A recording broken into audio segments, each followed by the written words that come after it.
இந்த தோசை தக்காளி தோசையை ரேஷன் அரிசியில் செஞ்சோமா எப்படின்னு பார்க்கலாமா? வீடியோக்குள்ளே வாங்க.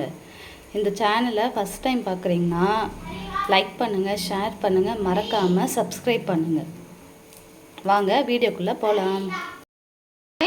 வெல்கம் டு குட்டீஸ் ஃபேமிலி கிச்சன். வீட்டில் மாவு அரைக்கலை, தோசை ஊற்றலை, டிஃபன் செய்யலை அப்படின்னு நினைக்காதீங்க. ரேஷன் அரிசியில் ஒரு சுவையான தக்காளி தோசை எப்படி செய்யலாம் பார்க்கலாங்களா? தேவையான பொருள் என்னன்னு பார்க்கலாங்களா?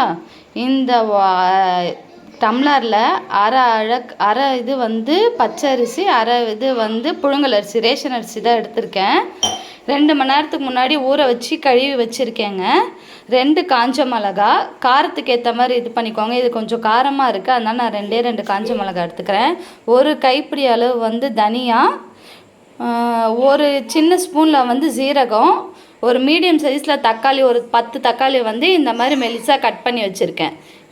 அதுக்கடுத்து என்ன பண்ணலான்னா, அரிசி தக்காளி எல்லாமே சேர்த்து கிரைண்ட் பண்ணி நான் உங்கள்கிட்ட காமிக்கிறேன் எப்படி இருக்குன்னு.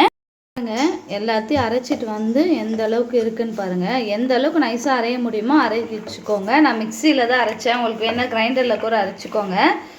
உங்களுக்கு நாளைக்கு காலையில் வேணுமா, இன்றைக்கி முன்னாடி நாளே அரைச்சி வச்சுக்கோங்க. இது புளிக்கணும். இதுக்கு கூட கருவேப்பிலை ஆட் பண்ணி அரைச்சிக்கோங்க. செம்ம டேஸ்ட்டாக இருக்கும், வாசனையாக இருக்கும். ஆனால் என்கிட்ட இல்லை, அதனால் நான் அப்படியே ப்ளெயினாக இது பண்ணிவிட்டு உப்பு போட்டு கலந்து வச்சுருங்க. நாளைக்கு நான் தோசை ஊற்றி உங்களுக்கு காமிக்கிறேன் எப்படி இருக்குது அப்படின்னு. பாருங்கள் எந்த அளவுக்கு கிரிங்கிள் டாப்லாம் வந்திருக்கு. எனக்கு செகண்ட் ஆர்டர் இது. ப்ரௌனி 1/2 kg வந்திருக்கு.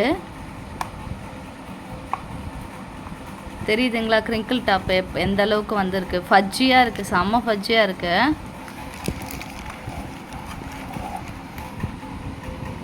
பாருங்கள்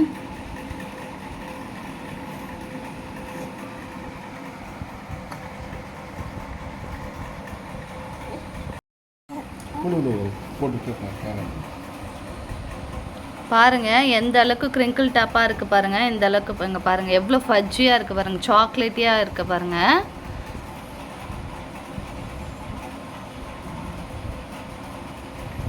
பார்த்தீங்களா? இப்படி தாங்க பேக் பண்ணுறோம் நாங்கள். ஏர் டைட்டாக தான் இருக்கும் பாக்ஸு, டேமேஜ் இல்லாமல் தான் அனுப்புவோம். பாருங்கள்